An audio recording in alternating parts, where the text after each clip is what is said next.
করছি আপনারা সবাই ভালো আছেন, ভালোর দলে আছেন, আমিও ভালো আছি আর ভালোর দলেই আছি। এইবার আমরা যাব একটা অডিও ক্লিপে, আশা করছি প্রথম থেকে শেষ পর্যন্ত শুনবেন এবং ভালো লাগবে আপনাদের। কথা না বাড়িয়ে চলুন শুরু করা যাক।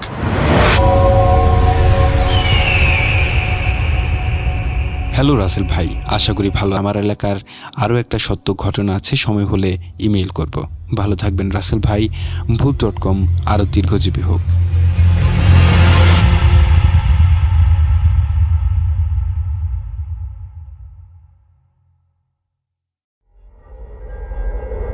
Spirit, be here with me.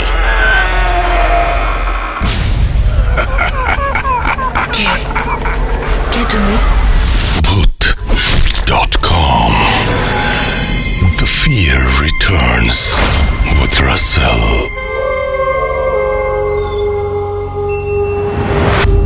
Welcome back, আপনাদের সবাইকে স্বাগত জানাচ্ছি আমি রাসেল। আশা করছি আপনারা সবাই ভালো আছেন, ভালোর দলে আছেন, আমিও ভালো আছি আর ভালোর দলে আছি। পরবর্তী ঘটনায় যাব। এই ঘটনাটির মধ্যে একটা ইন্টারেস্টিং ব্যাপার আছে। এই ঘটনাটি পাঠিয়েছেন আপনাদের খুবই পছন্দের একজন স্টোরি টেলার, আর এই ঘটনাটি আপনাদের সাথে শেয়ার করেছেন আপনাদের আরও একজন খুব পছন্দের স্টোরি টেলার। ভাবছেন কে? চলুন শুরু করা যাক।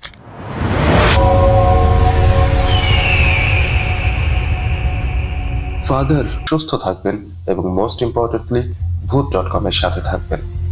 আসসালামু আলাইকুম।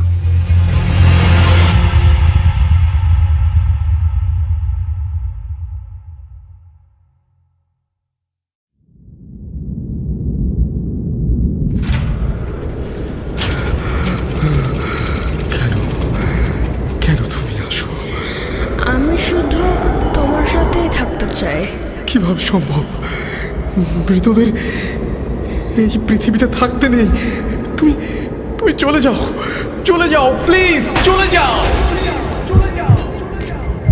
সবটাই কি ইলুশন, নাকি অন্য জগতের কেউ কখনো হাজির হয়ে যায় চোখের পলকে? Voot.com with Russell.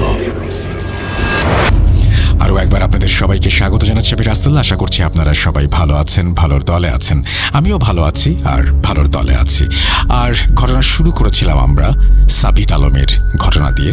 আমরা এই জন্যই এখন একটা অডিও ক্লিপ প্লে করতে চাই, যে অডিও ক্লিপটি পাঠিয়েছেন আমাদেরকে সিফাত আলম। চলুন কথা না বাড়িয়ে সরাসরি অডিও ক্লিপে যাওয়া যাক।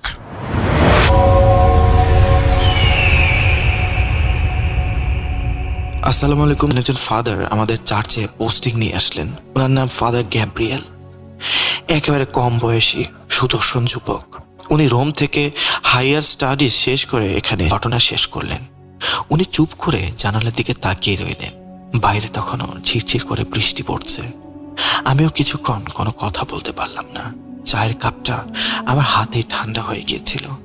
আসলে আমরা যাকে দয়া বা মানবিকতা বলি, শয়তান যে সেটাকে আমাদের বিরুদ্ধে অস্ত্র হিসেবে ব্যবহার করতে পারে, এই কথাটা ভাবলেই আমার শিরদাঁড়া দিয়ে একটা ঠান্ডা স্রোত নেমে যাচ্ছিল। আমি সিফাত আজ বিদায় নিচ্ছি। ভালো থাকবেন, সুস্থ থাকবেন এবং সবাই ভূত.com এর সাথে থাকবেন। ফিরে আসবো নতুন কোনো এপিসোডে, নতুন কোনো ঘটনা নিয়ে। আসসালামু আলাইকুম। Welcome back. আশা করছি আপনারা সবাই ভালো আছেন, ভালোর দলে আছেন, আমিও ভালো আছি আর ভালোর দলেই আছি। আর আজকের মতো আমাদের এই এপিসোডটি শেষ করতে হচ্ছে, কিন্তু ফিরে আসবো আবারও খুব দ্রুত। সেই পর্যন্ত সবাই ভালো থাকুন, সুস্থ থাকুন, মোস্ট ইম্পর্টেন্টলি ভূত.com এর সাথে থাকুন। আল্লাহ হাফেজ। প্রিয় লিসেনার, এই ঘটনাটি আজও আমাকে রাতে ঘুমাতে দেয় না। কারণ ঘটনাটা কোনো সিনেমার গল্প নয়, কোনো বই থেকে নেওয়া নয়। এটা একেবারে গ্রাম বাংলার বাস্তব অভিজ্ঞতা। ঘটনাস্থল বাংলাদেশের এক প্রত্যন্ত গ্রাম। নাম বলছি না, তবে আমরা এখানে একে বলবো নিশ্চিন্তপুর। নামটা শুনে যতটা শান্ত মনে হয়, গ্রামটা ঠিক ততটাই অশুভ ইতিহাস বয়ে নিয়ে চলেছে। আমি এই গল্প বলছি কারণ আমি নিজে সেই ঘটনার প্রত্যক্ষ সাক্ষী ছিলাম। আর আজও সেই রাতের শব্দ, গন্ধ আর অন্ধকার আমার মাথার ভেতর ঘুরে বেড়ায়। নিশ্চিন্তপুর গ্রামটা চারদিক থেকে ধানক্ষেত দিয়ে ঘেরা। গ্রামের একপাশে একটা খাল, আর খালের ওপারেই পুরনো কবরস্থান। সেই কবরস্থান বহু বছর ধরে বন্ধ। নতুন করে কাউকে সেখানে দাফন করা হয় না। কিন্তু গ্রামের মানুষ সন্ধ্যার পর ওই দিকটায় যেতে ভয় পায়, কারণ সবাই জানে সূর্য ডোবার পর ওই জায়গাটা আর মানুষের থাকে না। গ্রামে একটা অলিখিত নিয়ম ছিল, এশার আজানের পর কেউ একা বেরোবে না, বিশেষ করে পশ্চিম দিকের কাঁচা রাস্তাটা দিয়ে। ওই রাস্তা ধান ক্ষেতের মাঝখান দিয়ে কবরস্থানের দিকে চলে গেছে। দিনের বেলা রাস্তা সাধারণই মনে হয়, কিন্তু রাত নামলেই যেন রাস্তার রং বদলে যায়। মাটি ঠান্ডা হয়ে যায়, বাতাস ভারী লাগে, আর চারপাশ অদ্ভুত নিস্তব্ধ হয়ে যায়। আমি তখন কলেজে পড়ি, শহর থেকে ছুটি নিয়ে গ্রামে এসেছিলাম। সেই রাতে বাজার থেকে ফিরতে দেরি হয়ে যায়। ঘড়িতে তখন প্রায় 10:30। গ্রামে বিদ্যুৎ তখন নিয়মিত ছিল না, চারদিকে ঘুটঘুটে অন্ধকার। হাতে একটা ছোট টর্চ ছিল।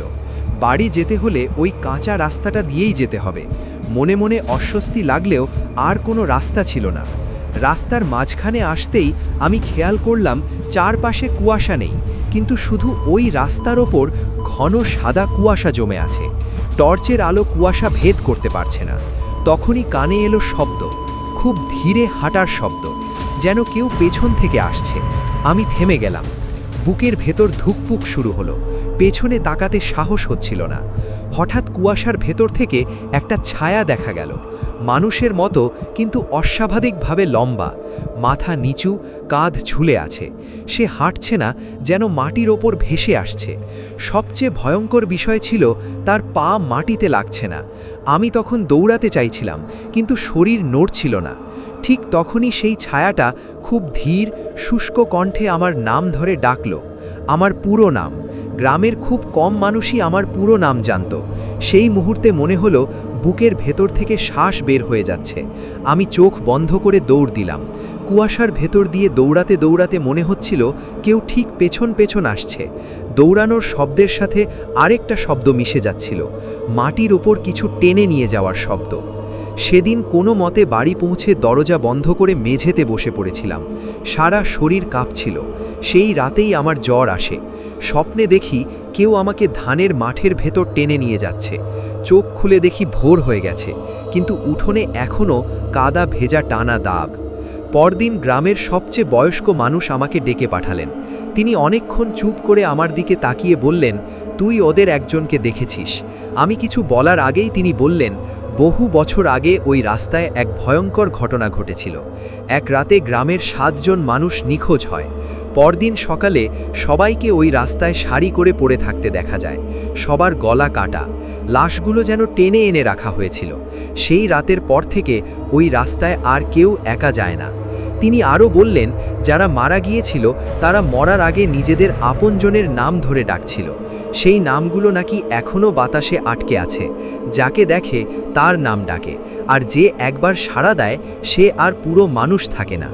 আমি ভেবেছিলাম ঘটনাটা এখানেই শেষ, কিন্তু আসল ভয় শুরু হয় তার পরের রাতে। গভীর রাতে হঠাৎ উঠোনে শব্দ পাই। মনে হচ্ছিল কেউ কিছু টেনে নিয়ে যাচ্ছে। দরজার ফাঁক দিয়ে তাকিয়ে দেখি উঠোনের মাঝখানে দাঁড়িয়ে আছে সেই ছায়া। এবার মুখটা স্পষ্ট দেখা গেল, মানুষের মতো, কিন্তু চোখ নেই। চোখের জায়গা থেকে কালচে তরল গড়িয়ে পড়ছে। মুখটা ধীরে খুলে সে বলল, আমরা এখনো শেষ হইনি। সেই মুহূর্তে আমার মনে হলো শরীরটা আর আমার নিয়ন্ত্রণে নেই।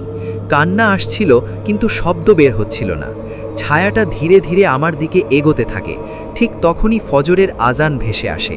ছায়াটা থেমে যায়, তারপর ধীরে ধীরে অন্ধকারের মধ্যে মিলিয়ে যায়। সকালে আমি গ্রাম ছেড়ে চলে আসি, আর কখনো ফিরে যাইনি। কিন্তু আজও শীতের রাতে যখন বাতাস ভারী হয়ে আসে, আমি সেই শব্দ শুনতে পাই। ধীর পায়ের শব্দ, মাটিতে কিছু টানার শব্দ, আর কখনো কখনো নিজের নাম ধরে ডাকা।